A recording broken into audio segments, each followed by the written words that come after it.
Agora, gente, nós vamos falar de um assunto que tem gente em família que não gosta muito de tratar sobre isso, né? Falar para quem vai ficar a herança depois que eu morrer, depois que a mamãe faleceu, o papai. É um assunto que fala, vamos parar com essa conversa. Opa, para não. É muito importante porque isso pode dar uma complicação depois, minha gente do céu. Então, para a gente entender bem essa conversa, que o padre vai falar com um advogado aqui, super competente, acompanhe primeiro esse VTzinho que nós preparamos aí. A herança é o direito de herdar, ganhar, obter ou conquistar algo através da sucessão, ou seja, transmitido de uma pessoa para outra pessoa. No âmbito jurídico, a herança é todo bem material, direito ou obrigação que é passado para outra pessoa através de testamento. Normalmente, são imóveis ou carros que uma pessoa, quando morre, repassa para os seus herdeiros. Mas também, dívidas podem ser herdadas. O destino da herança deixada por alguém depende de vários fatores, como a configuração familiar no momento da morte e a existência de testamento.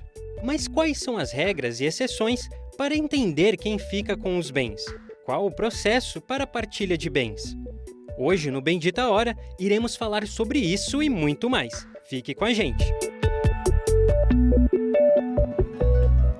Olha aí, minha gente, tá vendo? Um assunto muito, muito importante. Mas é aquela conversa que você chega na família, assim, e fala, gente, olha, sabe de uma coisa? A gente precisa falar um pouquinho sobre, depois que eu morrer, eu tenho um patrimônio, eu tenho essa casa, eu tenho um carro, eu tenho um dinheirinho meu.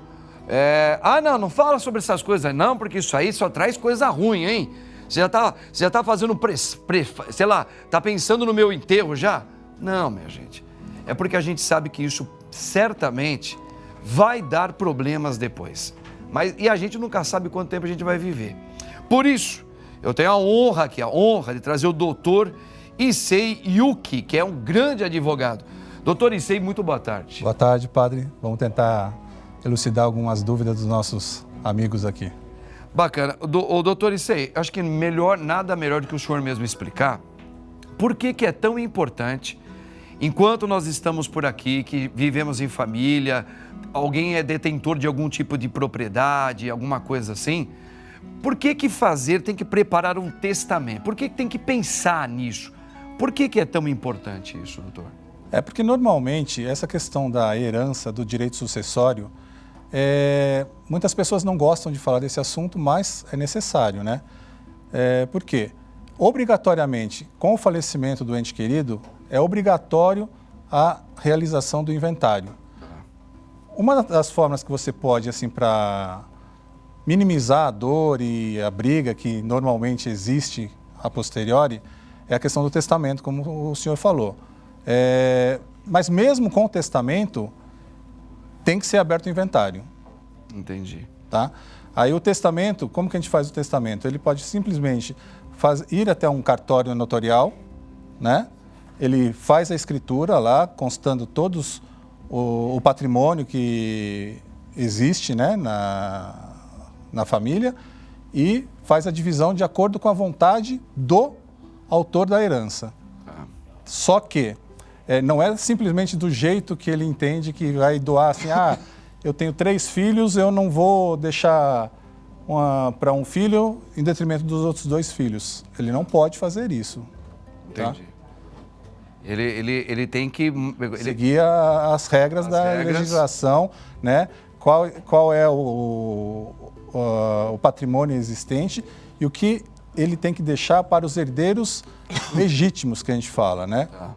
Então, 50% do patrimônio dele, ele obrigatoriamente tem que distribuir entre os herdeiros legítimos. Os outros 50% ele pode fazer o que ele quiser, ele dar, doar, passar para quem ele quiser. Isso aí porque ele é o detentor, então Sim. Ele tem esse direito, registrando isso no cartório. Sim.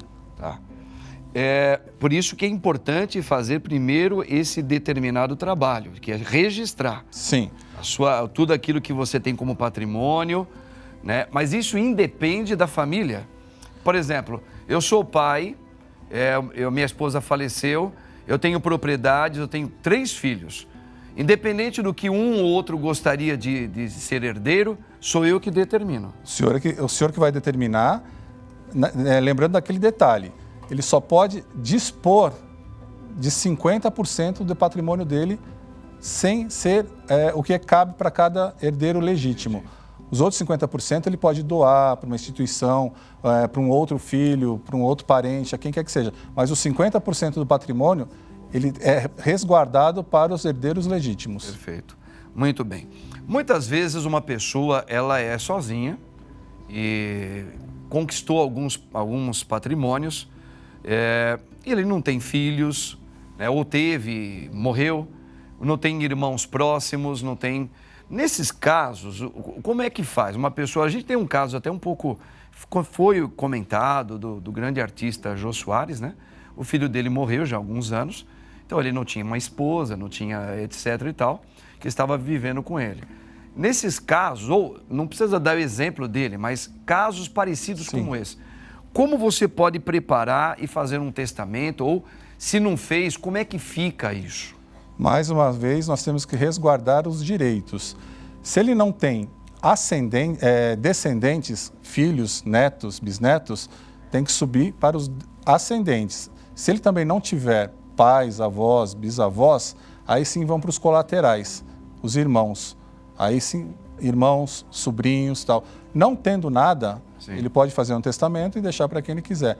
Não deixando o testamento, vai para o Estado. Vai para o Estado. Tá vendo, minha gente? Você aí, ó, que é detentor de patrimônios, você já não tem mais nenhum tipo de familiaridade, nem descendente, nem ascendente, como o doutor estava falando, cuidado.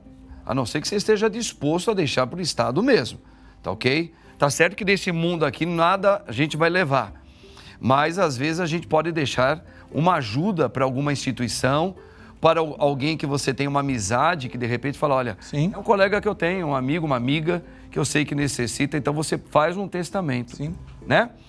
Doutor, como funciona essa herança no caso, por exemplo, se o caso da pessoa que tem filhos fora do matrimônio, tá? Então, assim, às vezes a família não sabia, eu já conheci casos assim. Então, olha, existe a esposa, os filhos, e aí, depois da morte do esposo, soube-se que ele tinha uma família fora, ou seja, um filho fora, tá? Mas na hora que ele morreu, eles iam ter que distribuir os patrimônios do pai. Como é que fica nesse caso? Tem que também descobrir onde tem esse filho, ou esse filho pode aparecer, mesmo que a família não saiba, ele terá o mesmo direito? Como que funciona isso, doutor? Na verdade, é o interessado que vai ter que provocar o juízo para ter o direito à herança, o filho de um outro relacionamento. Mas assim, ele tem direito sim, né? Mesmo que essa pessoa, ela constitui nova família, né? Tem herdeiros, tal. Essa questão a gente tem que verificar a questão do que foi adquirido após a constância do casamento com essa nova família, né? E o que foi já constituído antes também. Mas o herdeiro fora do casamento também tem direito. Tem direito também. Tem direito. Como os outros filhos também têm. Iguais. Interessantíssimo, hein, minha gente? Doutor, eu acho que ainda cabe mais uma perguntinha antes do merchan que a gente vai fazer. Sim. Acho que a rainha está aí. Você já ouviu falar da rainha? Você vai conhecer a rainha nossa aqui. Ela vai falar de um produto maravilhoso. Mas, doutor, em caso, já teve perguntas de pessoas que falam assim, a pessoa... Ela tem parentes, mas ela estava com muitas dívidas. Muitas dívidas. Aí ela falece e a pergunta é essa. No caso de pessoas que falecem sem deixar testamento, ocorre alguma possibilidade de deixar as dívidas para alguns da família? Em algum caso? Entendi. A dívida específica, somente dívida, não. Tá. Mas a dívida entra dentro do inventário, sim. Um exemplo clássico, assim, por exemplo, ele tem um patrimônio num valor de R$1 milhão. Tá. E ele tem uma dívida de 500 mil. A dívida vai absorver metade desse patrimônio, 500 mil, e vai ser dividido, mesmo com ele falecido. O que não acontece é, por exemplo, ele tem 1 milhão de patrimônio e tem uma dívida de 1,5 milhão. Esses 500 mil sobressalente não afeta os herdeiros. Ah, não afeta, porque era uma coisa que tinha que ser discutida com ele Em vida. Isso. Mesmo ele não tendo condições, ele O patrimônio dele responde, mas não transmite para os herdeiros. Não transmite para os herdeiros, perfeito. Muito interessante, tá vendo, gente? A importância de pensar nas heranças, de fazer um testamento direitinho. Tem que fazer isso. Até nós padres, que somos diocesanos, nós temos que fazer também um testamento. Porque como o padre é secular, no nosso caso, tem o padre religioso e tem os padres seculares. Seculares, você também pode ser detentor de alguma propriedade sua, herdada pela família, e a igreja não tem nada a ver com isso. Então, nós padres também temos que deixar um testamento. Por exemplo, eu tenho um carro, eu tenho uma casinha, tenho uma coisinha. Se eu falecer, como é que isso vai ser distribuído? Vou deixar para a igreja? Vou deixar para alguém? Vou deixar para alguém da minha família? Nós padres seculares também temos que fazer. Doutor, que assunto interessantíssimo, importante esse mesmo, né, doutor Issem? Realmente, o senhor acha que aqui nós brasileiros temos um pouquinho mais de receio? Ou é geral isso aí? Assim, pelos estudos do senhor, assim... Gosta desse tema, né? Para a gente chegar até discutir a questão do inventário, tem que ter acontecido uma fatalidade na família, né? Sim. Depois que acontece esse evento morte, infelizmente, tem que ser feito o inventário. Não tem outra forma. E essas conversas entre família, por exemplo, né? É muito comum a gente, às vezes, falar, tá, vamos fazer o seguinte, a gente vai atrás disso, mas aí cada um já começa, dos filhos, já começa a se levantar, dizendo assim, olha, eu já tenho, estou dando um exemplo, eu já tenho a minha casa, tá? Eu já comprei meu apartamento, eu abro mão da minha parte. Sim. Né? Aí o outro fala, eu também, né? Mesmo eles falando isso, tá? A mãe, o pai, ou na hora de você preparar um testamento, mesmo que os filhos, eles falem, até porque eles estão sensíveis a esse tipo de conversa, realmente, às vezes, cada um tem algum meio já de patrimônio, que eles não estão assim muito preocupados com aquilo que o pai e a mãe podem deixar. Mas mesmo assim, tem que ser feito o testamento, e se o pai e a mãe falar, eu vou deixar mesmo assim um para você, o outro para outro, isso está dentro do direito, ou isso pode ter uma outra saída, doutor? Como é que... Então, com relação ao testamento, ele necessariamente, independente do testamento, você tem que entrar com a abertura do testamento em juízo. E depois que você homologa esse testamento, ele também entra no inventário. A partir do momento que você tem o patrimônio, para ser transmitido, tem que ser feito através do inventário. Entendo. Né? Essa questão que o padre falou também, com relação a abrir mão ou deixar de abrir mão, isso é possível. Só que é possível quando todos são maiores e capazes. Se existe um menor, tem que ser feito tudo de acordo com o quinhão de cada um que está estipulado em lei. Pergunta. Legal. Doutor, nós temos uma perguntinha aí também. Vamos analisar aqui, é a Marilta. Aqui, aliás, a Marilta é espetacular, viu? Mariltinha, beijo no teu coração, viu, minha linda? A Marilta diz assim, doutora, boa tarde, eu gostaria de passar um imóvel que tenho no nome dos meus filhos em vida. É melhor opção? Acho que eu não entendi a pergunta direito, mas acho que ela tem o imóvel no nome dela. Ela tem o nome dela, ela quer passar para o nome dos filhos. Ela... Como é que fica? Ela vai ter direito de viver, eles não podem fazer nada enquanto ela vive? Ela pode fazer a doação em vida, né? E pode deixar como usufrutuária a pessoa dela. Então, enquanto ela estiver em vida, ela vai poder utilizar esse patrimônio, esse bem. Sim. Depois do falecimento, ele automaticamente só... E como é que é dado o nome para esse desenvolvimento aí? Ele entra como o quê? Tem que fazer uma doação. Doação? Doação em vida. Isso, pela lei, ela fazendo legalmente isso daí, é uma ótima pergunta. Inclusive, era essa pergunta que eu ia fazer, mas você foi mais rápida do que eu, tá? Mariltinha linda. Porque assim, vamos supor, a minha mãe colocou no meu nome, ela já me doou. Só que eu tenho que estabelecer a regra, pela lei, que eu não posso modificar nada, eu não posso vender, eu não posso tirar a minha mãe de lá. Sim. Porque se ela doou, é meu. Só que ela tem usos e frutos enquanto ela viver naquele local. Exatamente. Ela tem essa cláusula de usufruto que ela vai permanecer no imóvel usufruindo desse bem até o falecimento. E isso não tem como você burlar isso. Não tem como. Não tem como. Se um filho falar, não, mãe, eu vou te levar para um outro lugar, ela fala, não, mas eu quero ficar aqui. Não. Ela é a possuidora do imóvel. A no propriedade vai passar para o donatário. Mas enquanto ela estiver viva, ela é responsável pelo patrimônio. Achei interessante isso aí, né? Aí, Mariltinha, então, você já sabe como é que faz, né? Pode estar buscando esse trabalho aí, que você pode fazer uma doação sim, tá bom? Temos mais uma aqui, a Afre. Ela fala, boa tarde, padre, boa tarde, doutor. Gostaria de saber, quando tem herdeiro já falecido e os filhos desse herdeiro falecido não tem como saber como encontrá-los e ficamos sabendo que mudaram o sobrenome, eles têm direito? Todos os herdeiros têm direito.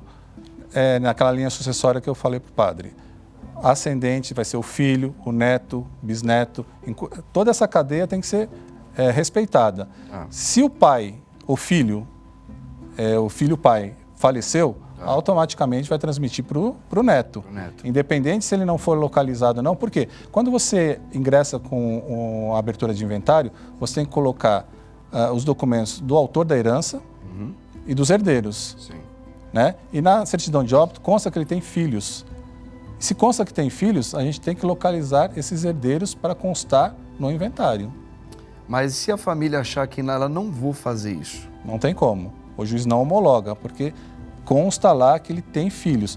A única forma para ele não ter direito é que se alguém traga aos autos uma certidão de óbito, por exemplo, desse herdeiro. Entendi. Mas se ele é vivo, tem que localizá-lo para ele participar da herança. É porque eu conheço uma pessoa que ela diz que o pai, ela não conheceu o pai, mas a mãe dela teve ela com ele, mas ele também tinha uma outra família. E ele faleceu, tinha condições e ela nunca teve coragem de ir atrás. Deveria. Mas eles também não vão vir atrás dela. Eles não vão atrás. Quem tem que provocar o juiz? Nem o juiz, nada é o lá herdeiro. porque certamente ela existe. Se não tiver nada documentado que consta esse herdeiro, ele tem que provocar o juiz e ir atrás dos direitos dele. Claro que não deveria ser assim, mas claro que os herdeiros legítimos que estão ali, eles não vão ficar procurando se o pai deixou ou não deixou outro. Vão ficar não quietinho vai, né? aqui, né? Tá certo, entendi. Temos mais uma pergunta? Dá tempo ainda? Não? Fechou? Ô, doutor, mas olha, já foi muito legal. Obrigado pela oportunidade. A sua contribuição aqui, doutor. Obrigado, viu? Prazer, padre. Amém. Espero que o senhor volte aqui para a gente tratar de outros Estamos assuntos. à disposição. Precisando, a gente está às O doutor ordens. tem uma clareza muito grande de explicar e falou hoje para nós sobre a questão da herança, o quanto é importante a gente resolver isso em vida, para não dar problema depois. Doutor, Obrigado. muito obrigado, viu? Obrigado.